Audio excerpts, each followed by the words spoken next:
Gede, ya kan? Makanya nggak dapat gede. Ya Bismillahnya dapatnya kecil 100.000, ya dikasihnya dapat 100.000. Kalau kami Bismillahnya dapatnya yang gede, sama amplop-amplopnya 10 juta masuk, sering itu. Dan kami nggak takut dirogoh orang gitu.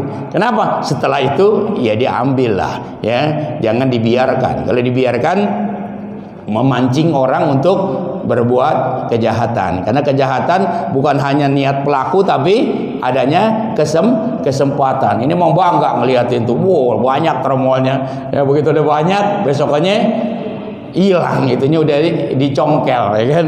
Nah tuh ya, jadi memakmurkan masjid Allah, orang-orang yang memakmurkan masjid Allah dia mendirikan sholat dan juga dia mengeluarkan zakat.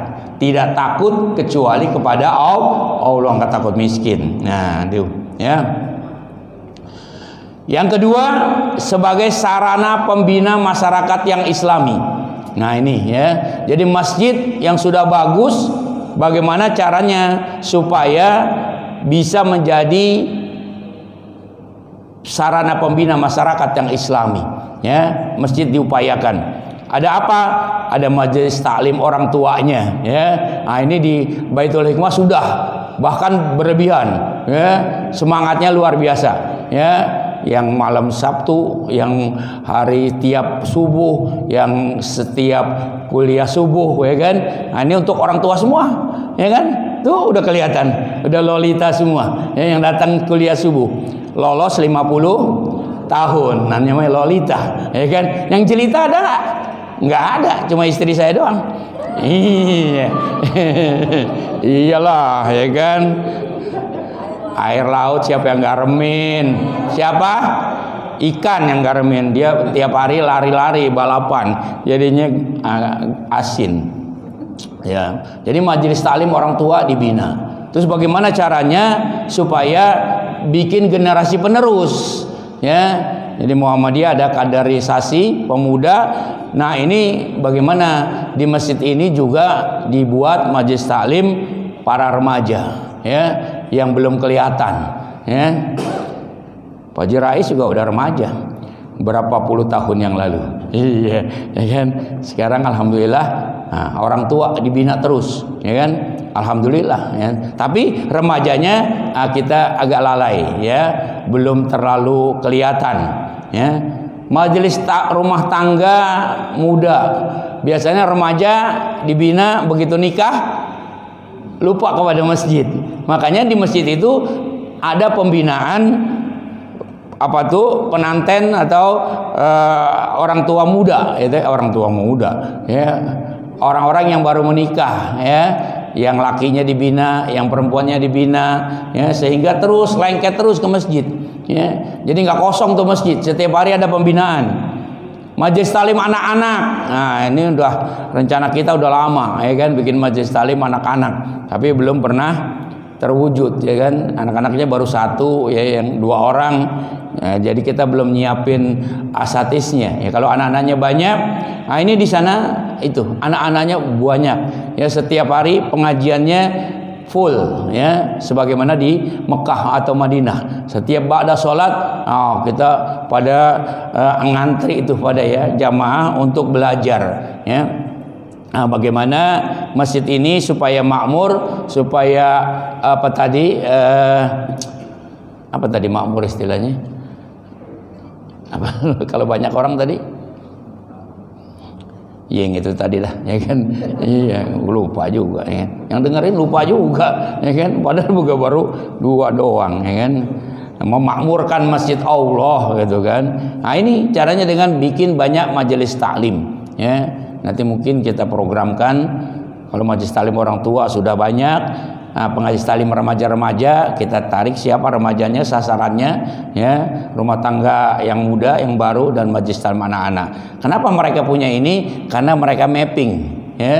Jadi sekeliling masjid itu di mapping, ya. ini rumah orangnya ada berapa? Ada 5, orang tua 2, anak muda 1, anak-anak 1. Orang tuanya itu udah sholat belum?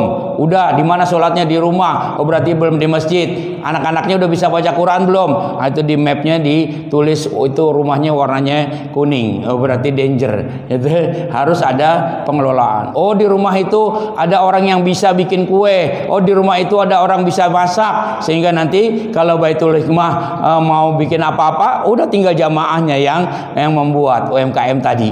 Bahkan ada sekjen kalau bukan dari UMKM Muhammadiyah dia nggak mau makan, ya kan? Ada rapat nih, UMKM-nya dari mana nih? Bukan dari Muhammadiyah, gua nggak makan. Ya alhamdulillah dikasih saya jadi 2. Iya ya, itu tuh penting bener ya. Ternyata mapping bener sehingga ketika kita pengen punya program sasarannya tepat. Oh rumah anu sasarannya dia nggak pernah masuk ke masjid. Oh dia nggak pernah sholat. Oh dia nggak bisa ngaji. Oh dia baru bisa ikro. Mapping itu dilaksanakan di sana ya. Kalau kita punya mapping seperti itu ya insya Allah sasaran kita juga akan punya sasaran yang tepat ya. Sehingga program-program kita menjadi program-program yang tepat sasaran ya. Anak-anak kita juga ya kan perlu juga ada pembinaan-pembinaan. Fungsi masjid yang lainnya adalah sebagai sarana pengokohan ukhuwah Islamiyah ya. Nah ini penting sekali. Dengan sering kita datang, dengan sering kita ngumpul, akhirnya jadi terjalin ukhuwah Islamiyah. Ya, jadi saling kenal mengenal. Takkan mataksai, taksai matakcin. Nah itu ya kan pepatah Tionghoa mengatakan. Ya, tak kenal maka tak sayang maka tak cinta. Akhirnya karena sering kenal, sering sayang. Kemudian saling mencintai antara satu jamaah dengan jamaah yang lain.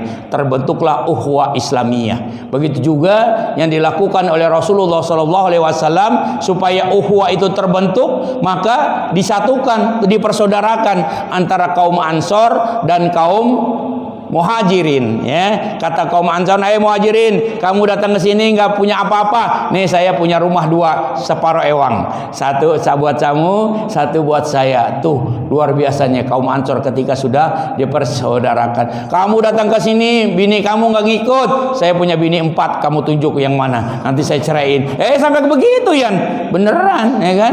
Ceraiin yang mana nih? Ya, Bang Dadi. Oh, pilih yang ini, yang A, yang paling cantik, saya ceraiin. Saya nikahkan dengan Anda. Ya, jadi nggak ada lagi bujang-bujang yang nggak kedapatan apa ini. Ini zaman dulu Bang Dadi, ya kan. Sekarang juga kalau mau bisa begitu Bang Dadi. Ya, Bang Dadi dipersaudarakan kepada siapa? Nggak ada saudaranya yang punya istri lebih dari 1, ya kan? Iya, susah mau bagi kemana, ya kan? Karena istrinya cuma 1. Kenapa enggak 2, enggak 3, ke 4? Bukan takut sama istri, tapi istrinya lebih berani daripada suaminya. Jadi cukup 1. Ya oke mah. Oh, istri saya datang Pak Yadi. Jadi harus hati-hati ceramahnya kita, ya kan? Iya. Jangan sampai keceplosan. Membangun masjid, ya. Nah, jadi Allah senang kepada orang yang bahu-membahu ya. Innallaha yuhibbul ladzina yuqatiluna fi sabilihi shafan ka'annahum bunyanun marsus. Allah cinta kepada orang-orang yang berjuang di jalan Allah dalam barisan yang teratur rapih ya, ka'annahum marsus, seolah-olah seperti bangunan yang kokoh ya. Kalau Islamnya sudah seperti itu, jamaahnya sudah seperti itu, mudah ya. Kemarin Baitul Hikmah punya problem kekurangan dana untuk pelaksanaan pengajian-pengajian ya kan. Oh bagaimana kalau pengajian yang ini diberhentikan? Oh jangan, lagi pada semangat. Bagaimana caranya? Ya siarkan saja kepada jamaah. Ternyata banyak tuh jamaah yang mau bahu-membahu, mendukung dalam rangka menjohirkan pengajian-pengajian yang kita adakan. Kenapa? Wah akidahnya sudah kebina, ya kan? Makanya insya Allah mudah ya untuk membantu. Kalau apa tadi? Akidah sudah terbina ya. Yang keempat ya, sebagai sarana perjuangan. Nah, ya. Jadi masjid buat berjuang, ya. mau perang nggak apa-apa, orang perang juga diperintahkan oleh Allah, ya. Ya ayyuhalladzina amanu kutiba alaikumul qital. Hei orang-orang beriman, diwajibkan kepada kalian berperang. Wa huwa kurhul lakum, walaupun aku tahu kalian benci kepada perang. Nah, jadi Allah wajibkan kita berperang, ya. Makanya masjid pada zaman Rasulullah itu sebagai sarana pembinaan, ya, sebagai ajaran Islam disebarkan, ya. Dari masjid strategi perjuangan dirancang, ya. Kalau kita bukan berperang untuk menghancurkan orang, tapi bagaimana caranya kita berperang memakmurkan masjid Allah. Strateginya dibicarakan di masjid. Karena kalau sudah di masjid, pasti insya Allah pakai bismillah, ya, dengan nama Allah. Sehingga insya Allah atas tuntunan Allah, ya, atas tuntunan Allah, apa-apa yang kita programkan dan apa-apa yang kita rancang, ya. Nah, ini sebagai sarana perjuangan, ya. Kemudian nilai penting dari fungsi masjid yang lain adalah sebagai sarana tarbiyah atau pendidikan dan pembinaan kaum muslimin, ya. Dengan tarbiyah, dengan pembinaan yang sudah dilakukan, kita punya wawasan dalam ajaran Islam. Karena Allah berfirman, wala taqfu ma laisa laka bihi ilm, inna sam'a wal basar wal papuat enggak ada paknya, ya, wal fuad kullu ulaika kana anhu mas'ulah, ya. Dan janganlah kalian melaksanakan sesuatu tanpa dengan ilmu, ya. Maka penting sarana tarbiyah, ya. Kalau sudah punya ilmu, dan setiap kita belajar pasti ada dapat ilmu yang lain, ya. Beberapa kali, ya, ada materi-materi yang tadinya kita nggak paham, ya. Perempuan harus pakai layar begini, ya kan? Ternyata nggak pakai layar pun itu boleh, gitu, ya. Kenapa? Khawatirnya ada kesalahan antara imam dengan makmum yang di belakang, ya. Saya pernah sholat di Jelambar, ya, sholatnya taraweh, karena sudah lewat daripada 15 hari, ya, imam harus pakai kunut, ya kan? Saya bilang saya nggak pakai kunut, pakai ustadz. Kalau di sini pakai kunut, ya udah, ini aja ada ustadz yang lain. Enggak, ustadz harus yang ini mimpin. Ya kunut sih saya bisa, tapi kan nggak pernah, jarang, ya kan? Akhirnya saya kunut. Jadi begitu habis ruku, sami Allahu liman hamidah, doa kunut, ya kan? Habis doa kunut kan harusnya sujud, saya ruku lagi, ya kan? Karena nggak biasa, ya kan? Habis kunut, ya kan? Habis kunut harusnya sujud, kita ruku, Allahu Akbar, kita ruku. Bapak-bapak, subhanallah, ya kan? Salah, kita Allahu Akbar, sujud. Nah ibu-ibu, ya kan? Begitu kita Allahu Akbar, dia udah sujud tuh, karena dia nggak ngelihat, ya kan? Wah, dia pikir imam udah langsung sujud habis kunut, ya kan? Jadi balap-balapan sama ibu-ibu tuh, ya. Kita duduk, dia udah sujud. Kita sujud, dia duduk, ya kan? Lama dia nungguin salam. Ini kok ustadz nggak salam-salam, kita masih sujud, ya kan? Masih tahiyat akhir, ya kan? Terakhir baru assalamualaikum. Wah, begitu ini langsung tirainya dibuka sama ibu. Kok sholatnya begini jadi berantakan? Nah, gara-garanya apa? Ada tirainya, ya. Kita nggak biasa kunut, disuruh kunut, ya kan? Akhirnya salah. Yang belakang kagak lihat, ya, ibu-ibu. Akhirnya balap-balapan kita sholat. Ibu-ibu duluan, ibu-ibu sujud, kita masih berdiri, ya kan? Ibu-ibu udah duduk, kita baru sujud, ya. Jadi berantakan, ya kan? Makanya wala taqfu ma laisa laka bihi ilm. Jangan kalian melaksanakan sesuatu tanpa disertai dengan ilmu, ya. Maka alhamdulillah Ustaz apa nih? Endang. Bukan yang ini. Bukan sebelahnya Pak Fuad, Pak Abdullah, ya kan? Sudah memberikan banyak ilmu tuh, ya. Kalau sudah udah, ini bukan lupa, ini nggak inget. Ya, jadi ibu-ibu sekalian, ilmu yang diberikan atau kita dapatkan, ayo kita manfaatkan, ya. Jangan sampai cuma jiping doang, ngaji kuping, ya kan? Masuk telinga kanan, keluar telinga kanan lagi, nggak masuk ke dalam, nggak masuk ke otak, keluar kanan, ya, mentok lagi dia, masuk kanan, keluar kanan, ya. Jangan sampai begitu, ya. Harus benar-benar kita manfaatkan, ya. Jangan sampai itu cuma jangan sekedar pengetahuan tapi tidak mau direalisasikan, ya. Khairukum ma'anta alamul Quran wa amaluhu. Sebaik-baiknya kamu adalah orang-orang yang belajar Quran dan mau mengamalkannya, ya. Jadi Quran yang sudah diajarkan, pengetahuan yang sudah diajarkan harus benar-benar kita amalkan. Kenapa?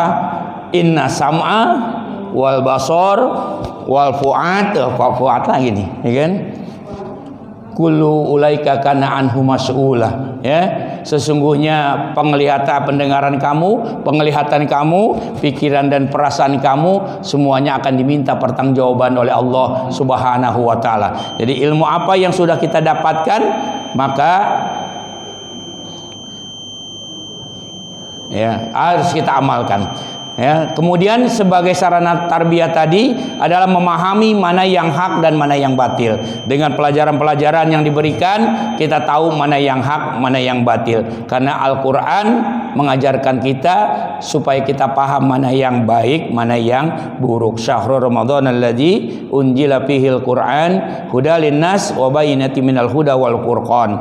Yaitu bulan Ramadan yang di dalamnya diturunkan Quran sebagai petunjuk bagi manusia dan penjelas-penjelasnya mengenai petunjuk itu dan pembeda antara yang hak dengan yang batil.